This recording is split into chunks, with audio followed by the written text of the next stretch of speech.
ദൈവത്തിന് മഹത്വം. യേശുക്രിസ്തുവിന്റെ വീണ്ടും വരവും പ്രവചന പഠനമെന്ന 208 ഭാഗത്തേക്ക് നിങ്ങളേവരെയും പ്രാർത്ഥനയോടെ ക്ഷണിച്ചുകൊള്ളുന്നു.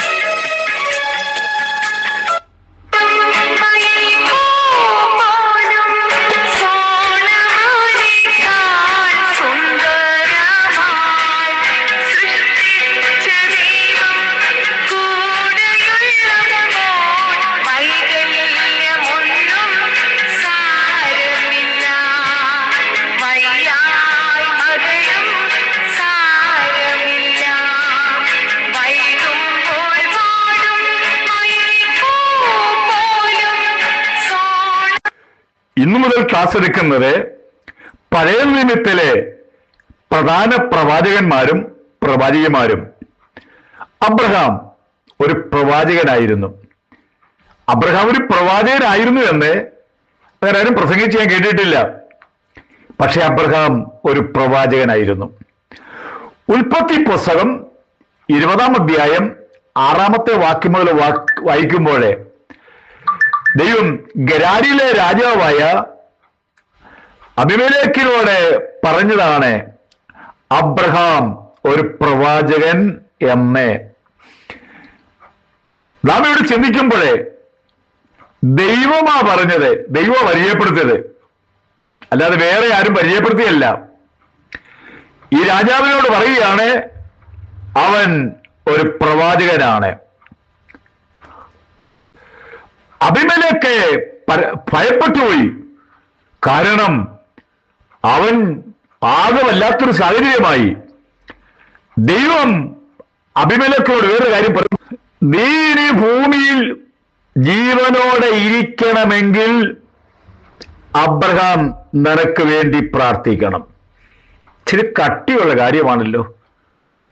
നിന്റെ ആയുസ് അബ്രഹാമിന്റെ കയ്യിലാന്ന്. അടുത്തത് പറയുന്നത്, നീ മാത്രമല്ല നിനക്കുള്ളവർ ഒക്കെയും മരിക്കേണ്ടി വരും. അവൻ ഭയപ്പെട്ടു. കാരണം മരണമെന്ന് പറഞ്ഞാൽ എല്ലാവരും ഭയപ്പെടുന്ന ഒരു കാര്യമാണ്. ഒരാൾ ഭയപ്പെട്ടു പോയി. അബ്രഹാമിനടുക്കൽ വിറച്ചുകൊണ്ട് വേണമെങ്കിൽ ചിന്തിക്കാം. അവന്റെ അടുത്തു വന്നു. അടുത്തു വന്നിട്ട് അവൻ പറയുകയാണ്, എന്റെ രാജ്യത്തിൽ ബോധിച്ചിടത്തോളം കാലം നീ താമസിച്ചോളാൻ. നിനക്കിഷ്ടം പോലെ ഈ രാജ്യത്ത് താമസിക്കാവുന്ന. എന്റെ എല്ലാ സപ്പോർട്ടും നിനക്കുണ്ടാകും. നിന്നെ ആരും തൊടുകയില്ല. ഒരു കാര്യം, എനിക്ക് വേണ്ടി പ്രാർത്ഥിക്കണം. ഈ ഒരു കാര്യത്തിൽ ശ്രദ്ധിക്കേണ്ട ആവശ്യമാണ്. പ്രാർത്ഥന എന്ന് പറയുന്നത് ചെറിയ കാര്യമല്ല. അതകത്തു നിന്നും, ഹൃദയത്തിന്റെ അകത്തു നിന്നും കയറി വരുന്ന പ്രാർത്ഥന. ഏത് ഇരുമ്പോടാമ്പലുകളെ തകർക്കുവാൻ പറ്റിയതാണ് പ്രാർത്ഥന. പ്രാർത്ഥന ജീവിതമില്ലാത്തവൻ എപ്പം പരാജയപ്പെട്ട് ചോദിക്കാം. പ്രാർത്ഥനയുള്ളവനെ ലോകത്തിൽ ഒരു കുഞ്ഞു പോലും അവനെ പരാജയപ്പെടുത്താൻ പറ്റുകയില്ല. പ്രാർത്ഥന എന്ന് പറയുന്നത് ദൈവവുമായിട്ടുള്ള അടുത്ത ബന്ധമാണ്. അബിമേലെക്ക് ഭയപ്പെട്ടു പോയി. നമ്മുടെ നാവിന്റെ കീഴിൽ ജീവനും മരണമുണ്ട് എന്നുള്ള കാര്യം മറന്നുപോകല്ലേ. ചുരുക്കം പറഞ്ഞാൽ അബ്രഹാമിന്റെ ദയ, കരുണ, പ്രാർത്ഥന ഉണ്ടായിരുന്നത് കൊണ്ട് അവനും അവന്റെ ആളുകളും കൊല്ലപ്പെട്ടില്ല. നമ്മൾ പ്രാർത്ഥിക്കുവാൻ അവസരങ്ങൾ എടുക്കണം. പ്രാർത്ഥിക്കുവാൻ അവസരങ്ങൾ എടുക്കുക.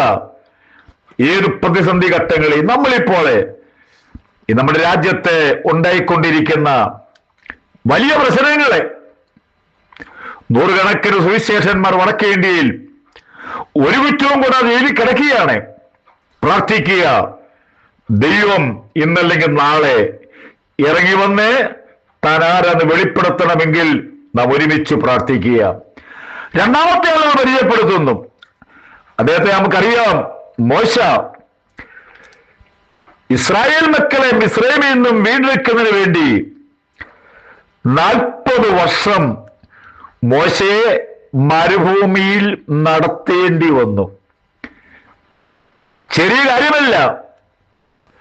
40 വർഷം ഇസ്രായേലിനെ ഭരിക്കേണ്ടതിന് വേണ്ടി അവനെ 40 വർഷം മരുഭൂമിയിൽ കൂടെ അവിടുത്തെ ഉഷ്ണക്കാറ്റും അവിടുത്തെ ചൂടും എല്ലാം അനുഭവിച്ച് ഇവനൊരു പാകമായെന്ന് കണ്ടപ്പോൾ യഹോവയുടെ ദൂതൻ ഹോരേബിന്റെ പർവ്വതത്തിലെ ഒരു മുൾച്ചെടിയുടെ നടുവിൽ ഇറങ്ങി വന്നു അവരുടെ കാര്യം പറഞ്ഞു.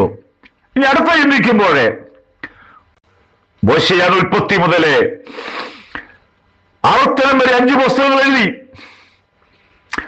ആ പുസ്തകം നിസ്സാരമായി കേസിട്ടില്ല. എന്ന് പറഞ്ഞാൽ ആദ്യം മുതലുള്ള സംഭവങ്ങൾ എഴുതി. ആവർത്തന പുസ്തകം നമ്മൾ നോക്കുമ്പോഴേ നല്ലൊരു ഭാഗം പ്രവചനമാണ്. ആ പ്രവചനങ്ങൾ ഇന്ന് നടന്നുകൊണ്ടിരിക്കുന്നു. മോശയെ പോലെ അത്ഭുതം നടത്തിയ ഒരു വ്യക്തിയുമില്ല. ചരിത്രങ്ങൾ നമുക്കറിയാം. മോശയെ പോലെ നല്ലൊരു ഭരണകർത്താവില്ല. ഇത്രയും വലിയവനായിരുന്നെങ്കിലും മോശയെ പോലെ താഴ്മയുള്ള ഒരുവനുണ്ടോ? തനിക്കെതിരായിട്ട് ചിലർ കൂട്ടം കൂടിയപ്പോഴും ദൈവത്തോട് പറയുന്നു അവരെ കൊല്ലരുത് എന്ന് പറയുന്ന എത്ര താഴ്മയുള്ള ഒരാളെ.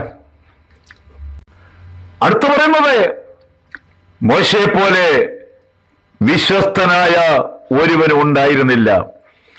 തന്റെ ഗ്രഹത്തിലൊക്കെയും താൻ വിശ്വസ്തനായിരുന്നു. അടുത്ത നമ്മൾ ചിന്തിക്കുമ്പോഴേ മോശയെ പോലെ സൗന്ദര്യമുള്ള ഒരു വ്യക്തി ഇന്ന് വരെ ഉണ്ടായിട്ടില്ല, ഇനി ഉണ്ടാകത്തുമില്ല.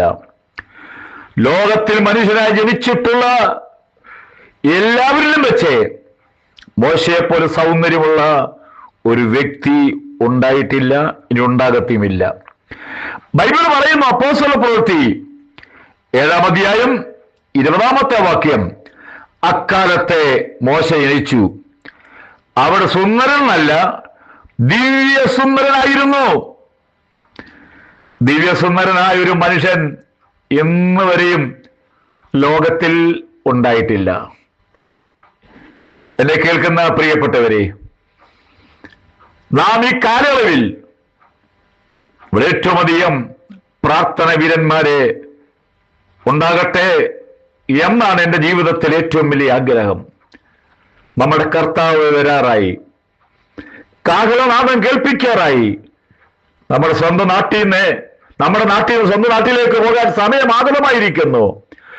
ഭാരതത്തിൽ അതിനു മുമ്പ് ഒരു ഉണർവുണ്ടാകും.